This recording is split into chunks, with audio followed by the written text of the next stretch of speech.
sie alles und sie nimmt alle in den Arm, wo Furcht haben und ums Herz wird's wohlig warm.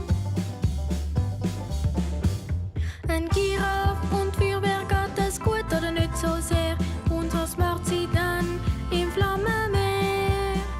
Behaltet sie einen kühlen Kopf, wenn's um sie herum brennt, ist sie Heldin oder Feigling, wo dann wegrennt.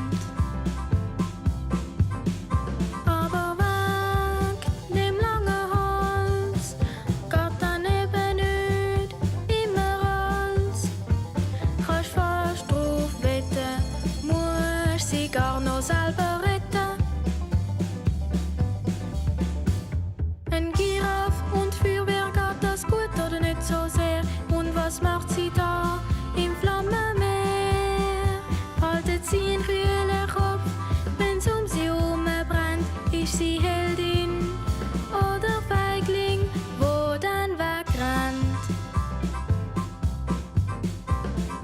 Kind, die kommen grad, im Notfall sind sie parat.